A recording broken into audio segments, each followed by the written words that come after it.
This is how I stopped being a chud and gained 100,000 followers on TikTok in less than a year. So November of 2025 was probably the worst time of my life. And it was a very unexpectedly bad time because my life had seemed like a series of unfortunate events. In fact, the things that happened for pretty much all of 2025 were, in my opinion, enough to break anybody. At the beginning of the year, me and my partner had gotten what seemed like wonderful news. And the news was my partner had gotten an internship at a Fortune 50 company. And this news meant so much to us because my partner had spent a whole year working towards this goal. And when we heard this news, we had finally thought all the hard work is over and we're finally set for life. We didn't even consider that that internship would lead to some of the worst things that ever happened to us. And when the internship finally started and my partner started going to work, the both of us quickly and harshly realized that this dream was absolutely not the dream we envisioned. Not only did my partner have to endure a pretty grueling commute, but the work itself, the environment, and for so little pay,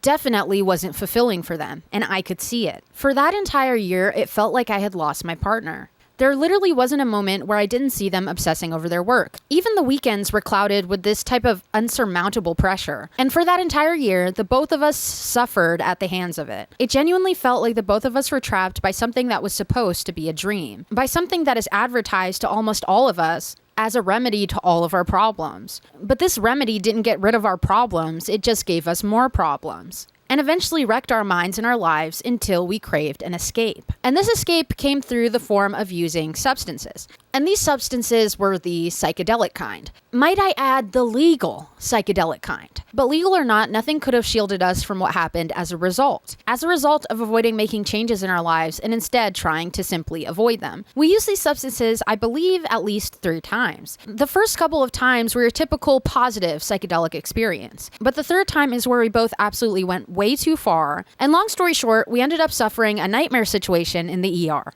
By the way, shout out to my podcast episode with Ozzy because I talk about that a lot there. The morning after we returned from the ER, the both of us had a brand new lease on life. If you've ever had an ego death or a near-death experience, you're probably familiar with how refreshing the world seems the day after, but also how lonely it feels. It's genuinely the weirdest mix between gratefulness for being alive and terror for what you just saw, or believed you just saw. And I literally wouldn't wish it on my worst enemy. The period after this experience led to a lot of contemplation. Mostly contemplation about whether this internship was even right for either of us. And to be honest, both of our experiences with the internship made us want to end our lives. And when we realized just how much this job was weighing on the both of us, so much so that we would rather not be alive than have my partner continue working there, just for a guarantee of stability, my partner made a decision that everyone around us thought was crazy, and that decision was to quit. And this decision wasn't very well thought out. I'm pretty sure it was made in a night and a morning.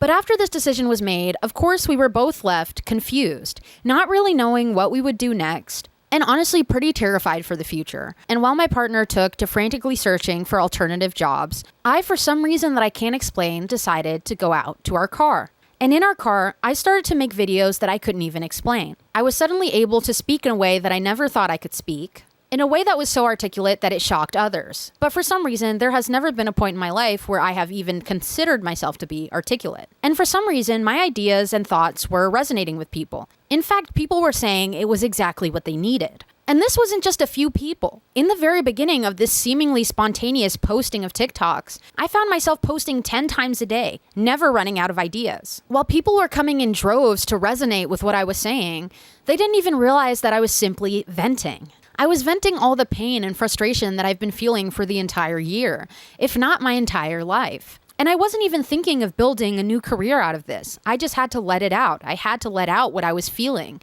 I had to let out what I was thinking. And I had no idea why, but I just kept doing it. And I didn't really have a strategy. I just got in the habit of making 10 videos a day, and I even posted them all at the same time like a literal maniac, with no worries about what the algorithm would think about it, if they would think I was a bot, if no one would even care about what I had to say. And somehow that was the only approach that worked. I've been making content online on and off for years, but this isn't just the first time that I've posted without intention. It's the first time that anything's come out of me posting at all. At least to this degree.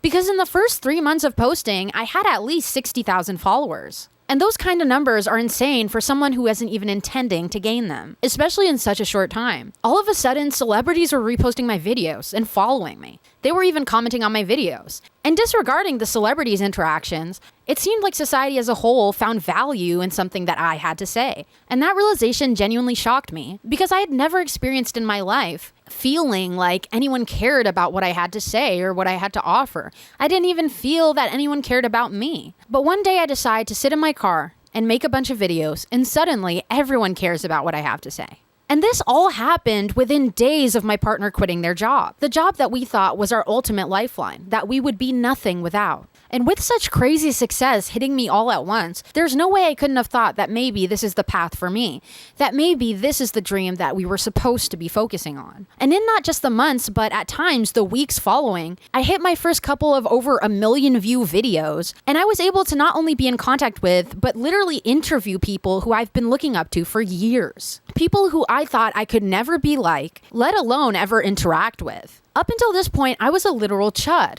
I was miserable. I spent all my days scrolling online, and the only way that I entertained myself was by fueling my own anger. But I never allowed myself to have a place for this anger to go until I started making my videos. And I find it pretty magical that the moment I used my anger for something good, for something that doesn't resemble self-harm, my anger was actually able to give me a livelihood, to take me out of a situation that I thought was absolutely hopeless and catapult me into a new one. And from that point on, once I realized that people actually cared about what I had to say, I literally had to force myself to stop being a chud and care about what I had to say and care about myself. In fact, sometimes I think that this only happened in order to stop me being a chud. Because I don't think that I was meant to be a chud. I don't think that anyone's meant to be a chud. And I think you only get stuck in the mindset of a chud or the lifestyle of a chud because of one simple factor, avoiding yourself. But I couldn't bring myself to look myself in the mirror for more than a second to try and figure it out. I was so consumed in my own anger, and I was so angry at myself all the time,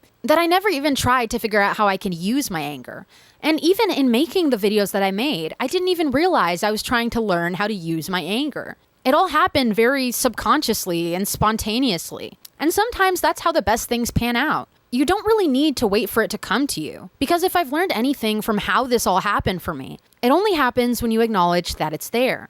That it's been waiting for you the entire time. And what it's been waiting for is for you to get out of your head and listen to it. Even if what you're listening to makes you angry, even if what you're listening to makes you upset, that anger and negativity isn't there for no reason. It's there and it keeps coming back because it's begging you to pay attention to it, to act on it in a way where something good can come from it. And I think the lesson that this has all taught me is to listen to those nudges, no matter how ugly or negative they look to you. And most of it is a part of you that's just waiting for you to acknowledge it, to really see it for what it is, and to let it stop sitting so dormantly inside of you. It's not a matter of pushing away these horrible emotions. Things really start happening for you when you actually look at these emotions, you feel them, you acknowledge them, and then you embrace them. You embrace them for what they are because they're a part of you. And what you decide to do after that is what truly writes your story. And now that I'm 1,000 followers away from 100K on TikTok and over 4,000 subscribers here on YouTube, I want to say not only thank you to myself, but thank you to the audience. To the viewers, which are you guys. I want to thank you for caring about what I have to say. And for not only caring about what I have to say, but for even having that part of you, which somehow in some way connects to me. Up until now, I led a life that was informed by the teachings that nobody would ever care about what I have to say, or that I was too off-putting or weird to have anyone ever relate to the things that I have to say or who I am. And I guess what I'm trying to say is I can't thank you enough for proving that wrong. So because of that, I'll continue to post. I will vow to never be a chud again. And in saying that, I can't wait to see you next time.